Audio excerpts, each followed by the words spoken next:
Ndamira pamberi pedera mambo mutasa. Amira pamberi pamambo mutasa. Zvese zvechokwadi. Zvese ngezvechokwadi. Kunyatsa nemusha. Mwari andibatsirawo. Mwari ngaandibatsire.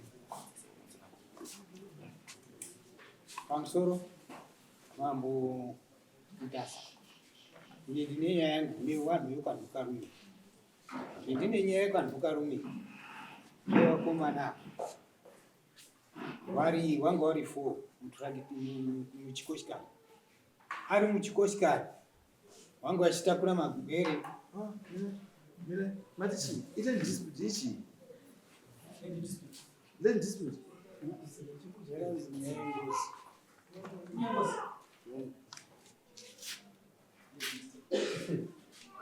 Ingozi. Sorry. Zvanga ari kutakura chikoshikari, waitakura ng'ombe dzaidzanga dzakabatana nedzakombe dzai nedzangu inini bandura. Ngozi neriyosi bandura kana kuti mutanga. Saka zvadaro izvo wanga achindoramba achiti uchibatanidza ng'ombe dzavo dziya, uchibatanidza ng'ombe dzavo dziya. Rimwe zuva wakabva azoenda kotakura magwere ekwadanga. Aenda kotakura magwere ekwadanga aya ndobva akabvaisa. Amene kuti chikoshikari chakadini chakabva chabvira kubva chakuwadza mwana wekwanhukarume naye mukomana. Zvadaro izvo inini ndakabva ndazodaidzwa ndirugadheni naCharles Kombedzai tiri kurimira pamwe.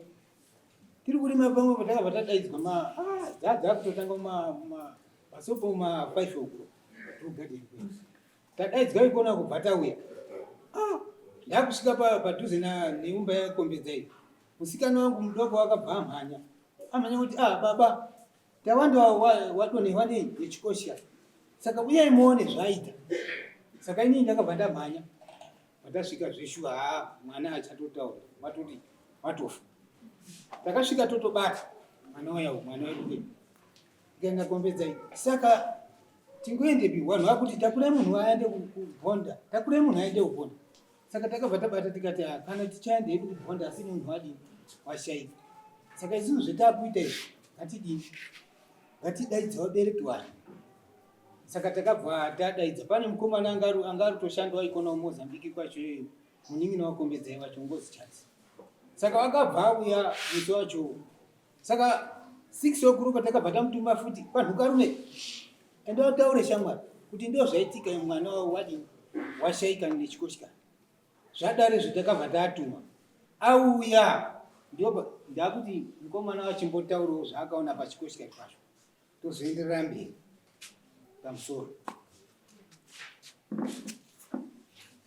changamire. Ini ndiri paShepherd Mutanga kana kuti Bandura. Muna 2004 takasunga mombe pachikoshikari tiri 4. Inini tatenda na Sanudada. Wakutanga kuti zvataona. Aiwa tangira iwe pakuzwa wakaona pachikoshikari chatouraya munhu. Wakaona pachikoshikari takakufurudha magwere ndobva ndatungamira mombe. Tungamira mombe takuda kusvika pagate about 10 meters. Ndopakabva padini pangomhanya mombe kumberi kwangu kudai. Patasvika chikoshikari pachapidiuka. Ndope chakabva chakudidza tatenda na try tawanda wakadonhera kumberi.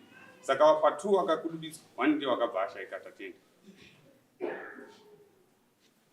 Saka tadaro ndo pakazoti mai wakazoshaika. Baba wakazobva kumba kwetiri 2015. Mai bvaashaika 2019. Mai abva ushaika. Ndo pakazoti baba ndaona mubatsiri wedu uruda kudini kutibatsira. Pane zviri kunetsa. Tikati uyai nemubatsiri. Mubatsiri uyabva auya. Vachiita zvaakaita. Wakati isusu motsvaga chikafu changu chevanhu vechechi nechikafu changu. Vatachimudaiza kuti auye. Saka baba unochida ndautsanangura kuti pamunhu wake wechechi uyu chii chakanga chiri kuitika.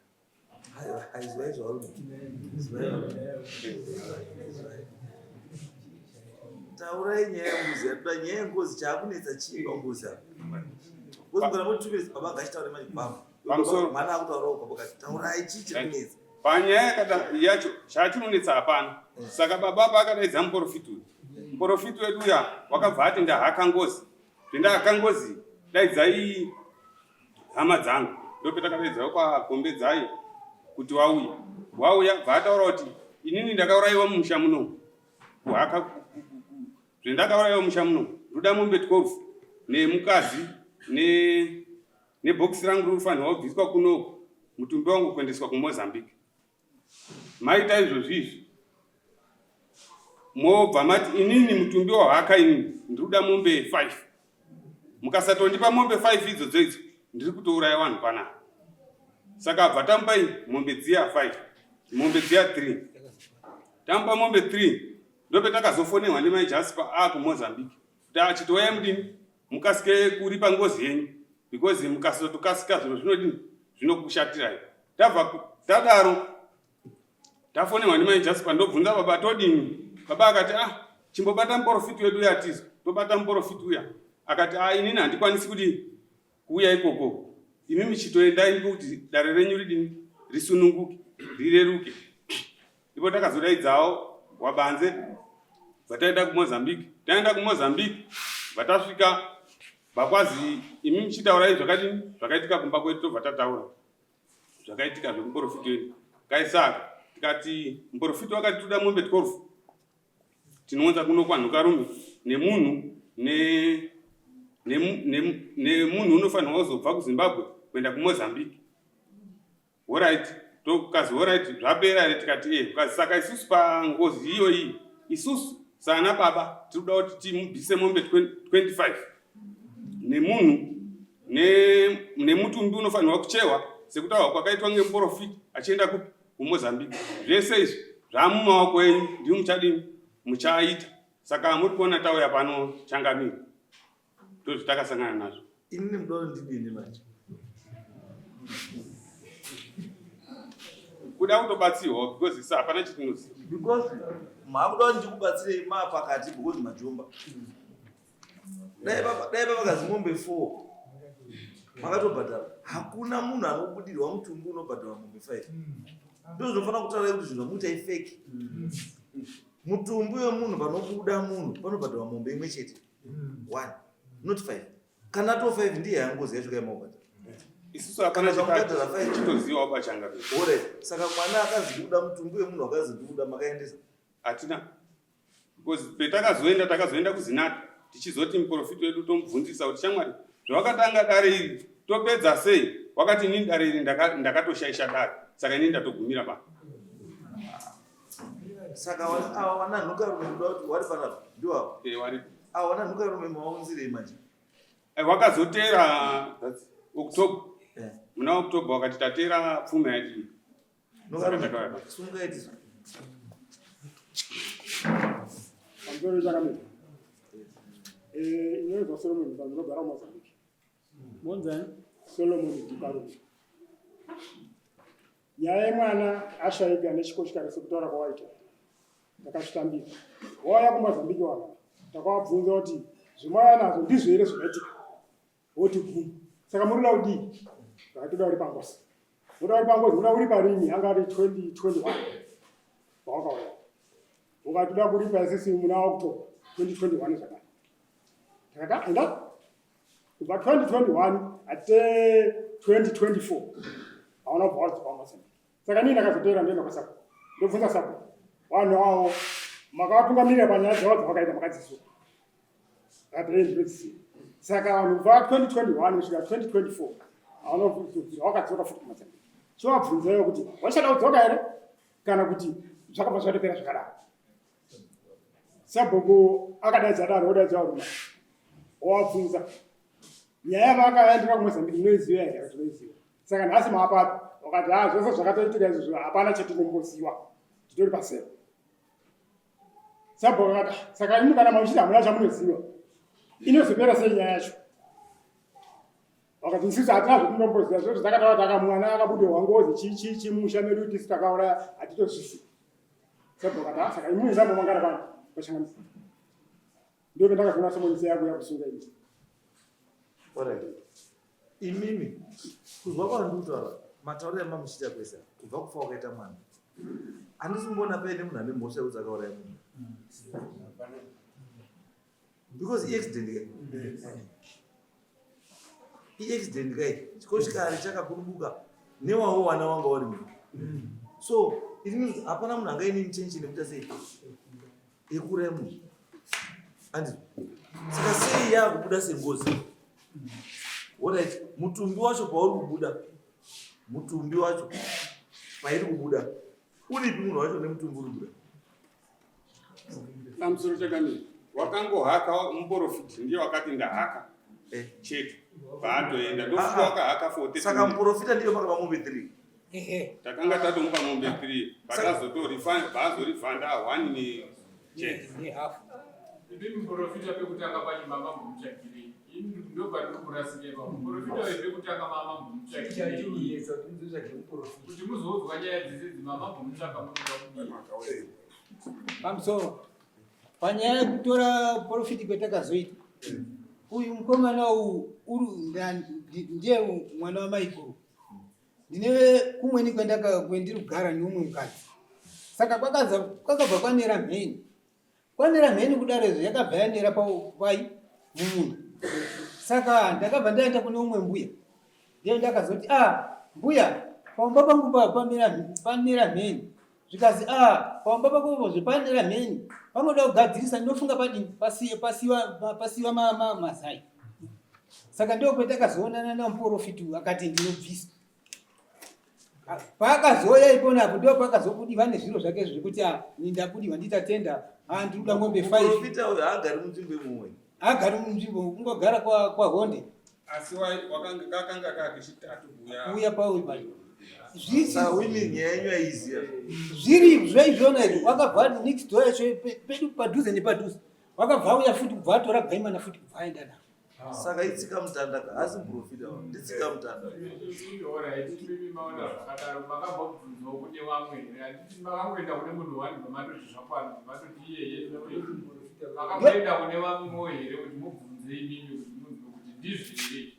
Ndio pendakazotuma vana iyi wani kuno awa kuti imwi mwakomana ndaenda kwake kwakabva muprofiti wacho kwainamatira ikona kwaona wakuru wacho ndio kwendakaenda ini ndikati one muprofiti wenyu anga ari kunoku wakandiitira zvisina kunaka kumba kwangu. Saka zvakambofamba sei zvikazi ngemukuru wacho ikonaku zvikazi kunoku wakatobva kupfimba vakadzi vanhu kuita aerobics kukwira nevanhu vemugomo kutora zviro zvavanhu zvawakaizwa iwe kutorerwa mombe ndio zvaari kuita kunoku. Saka iweweka muprofiti wavo zvikunaka pao raichizwe bambo nyaya yenyuka chamawinga kudari chaicho ndukushaya nyaya mawinga kudari chaicho ndukishaya nyaya mawinga kudari yekuti wakuti ndima kaikoti taura kuti ndobhadhira mombe 25 chiti pai mombe dzacho ndo pane nyaya ndo pane nyaya. Saka nyaya pekuti hapana chiri kubhadharwa ngozi chati chabuda chaicho chaizvo chikutaura kuti pane ngozi hapana. Plus zvese zvamuri kupromisana zvokupana vana vasikana nechi hazvi munyika yeZimbabwe hakuna zvakadaro hazvibvumidzwi. Hakuna mwanasikana achabvumidzwa kupiwa kuripa ngozi. Ngozi ripanai nemombe nembudzi nemari. Hakuna munhu acharipa mombe nemunhu. Saka ukatomirira mukadzi pane mukomana watomirira kuti kune mukadzi kuendesa. Mona imi chandikona dambudziko nenyaya mwinaro imimi ndire kuti munorasha kuita madecisions musina umbodii musina umbobvunzawo vamwe. Handizvo chiri kudiwa pane chekuti mwana uri kupfuka haasi kumbopfuka. Chokwadi ndechekuti mwana haasi kupfuka because imimi chamuinacho chaicho kuti mwana ari kupfuka chii chamuinacho imimi chamuri kuti mwana ari kupfuka chii kuvabereki wacho mune here chamuti mwana wenyu ari kuuya ari kupfuka. Saka hakuna izwai bambo imimi bambo imimi mauda kukohwa pamusina kudini pamusina kusima musakohwe pamusina kurima because munozvidaidzira nedzimwe mhepo dzakazvinyararira. Andizvo kana muda kubata shuwa imimi torai naendawo nawo endai musumudze mweya wemufara wemwana mwana ukutaurire mweya wemwana kuti pane zviri kudairika zvapana because ndosaka ndabvunza from the word go kuti accident yakaitika yengoro Hapana munhu akanga ine chenjere kuti utakura yamunhu. Ora saka dai anga ari mwana wenyu mumafa, mamuda uri pano. Because mwana wenyu ungari mukamuzvikoshika. Andizo. Saka dai anga ari mwana wenyu mumakafa, mamuda uri pano. Andikuvunza imi. Mamuda uri pano. Andizo mukona. Saka imi musapinze mweya wakashata pasina chiripo. Imi muzvitsvagira mega mweya wakashata. Kana muda kuti chinhu chimude pachena, tora 9 hours. Andizo. Tora 9 hours dzemwana. Muenda kunoona kusumudzira mweya wemwana. Mweya wemwana unosumudzwa muzwa kuti mwana pane here chari kuda kana kuti hapana chari kuda. Muri pamwe chete. Nototi mimi mukavhura ngoenda kuzi ende mubhadhara mombe 25. Bhodhara chakati imongobhadhara. Ndio zvangu kuti shungurudza. No. Hamusi kuzobhadhara chinhu bamusati maprova kuti zvimuntu andisho here kana kuti andisho. Endai kuvanhu vanobatsira vairi vatatu. Andizo. Muri pamwe chete. Mutaura chokwadi. Imi mamwendi kune ava ndiwo vaifanira kunge vakauya kwamuri vachitaura kuti mwana ari kunetsa. Andizo. Kana kuti mimi mutaura kuti mwana ari kuuya mumhuri menyu ane zvaakuita. But kumuri kwenyu hakuna. Kumba kwavo kwakazvarwa hakuna. Saka imi chamunoswera mutsvagei. Munobhadhara mombe. Munobhadhara mombe. Because mombe dzamuri bhadhara 25 ngedzake dzekudya dzari kutaura nemuromo wake. Hadzisi kutaura nengozi. Ngozi inotaura yega zvairi kuda. Titese bambo? Hatitese. Ngozi inotaura yega zvairi kuda. Haitaurirwi nemunhu baba. Iyo zvino makabva kwanditi wachiti wakuda mombe 12. Masvika baba vacho akandodangana 25. Saka baba vacho ingozi iri kutaura. Sei makafunga zvataura nengozi yacho izvo nemuromo wayo hazvina kukosha, asi zvataura nababa vacho ndo zvakakosha. Ende makamboonepi zvinhu zvengozi zvinosungwa? Kusunga chikwereti chengozi makambozvionepi? Aiwa ndikubvunza.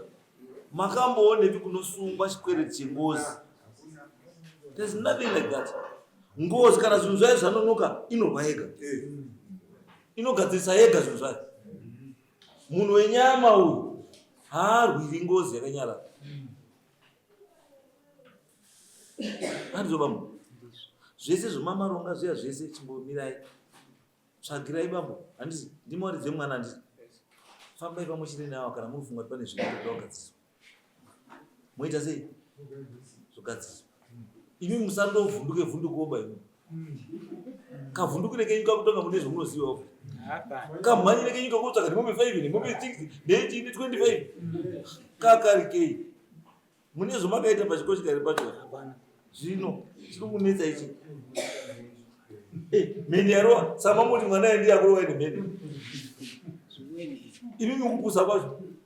Murudaidza munhu kuti abvise mazai emheni. Wakotaura nezvengozi mwana. Saka muti mwana ngozi ndiye akaikoti chaimheni. Pamwe panoda kufunga bambo. Hapambodi kuenda kusikuru kuita abhiya. Kunovhura kungofunga wega wakagara kuti zvondakuitwa apa handizvo. Ndizvo here bambo? Chimbomirai zvese izvo. Endai nevabereki avo. Mofambe motaurirana muwirirana mozwa zveshuwa zviripo here zviri kunetsa. Kana pasina zviri kunetsa hapana zviri kunetsa. Because as far as I am concerned, this was an accident. And the accident yanokonzerwa nemunhu. Because dai kwakunonzwa umweni chenji nekuuraya mwana wavo. Wenyu wana wangu vari kuitira muchikoshikari. Because mwana wenyu wakavharirwa muchikoshikarimo. Handizvo? Unless munotaura kuti yakabata pasipo. Because vanhu vanoromba munoenda koromba izvo wabata wako wekuzvara. Pamwe mamuda kobata wenyu. Hapana. Mungoromo. Hapana. Ngorova yazoenda kubata sei? Hapana. Because muneka kuvhunduka kamwe nako. Handina. Kakuvhunduka kamwe nako akubamba. Akashata. Kuti udari chaiko handina. Saka chiita sei imi bambo siyai kusunga zvikwereti zvengozi. Ngozi inozvisungira zvikwereti yega. Kana paine chikunetsa wachauya. Musavateere pakuti kuda chakati. Ndio zvinanoda nini kufamba nawo musoro watofamba nawo. Kana pasina nyaya pandozvo. Kana pasina nyaya hapana chi. Kana pasina nyaya hapana chi. Hapana nyaya. musatsvage nyaya pasina nyaya, because munotanga kuzvicreatira maproblems that are necessary, because inini ndakazvitarisa, it was not necessary kuti mutombo uye kunokudaro. It was not necessary. Andizvo muona ndoda kuzoti vakomana kana mouya nemari dzenyu kuti muzorambe kuti gani dzosere mupesa zviiti, because vanenge vafunga kuti pamwe vakuzoti ndatengwa vonozongotandota uyai ndimune nyaya yenyu, but otherwise nyaya yenyu yanga isikamboina nekuya kuno, because hapana ngozi iri kumuka.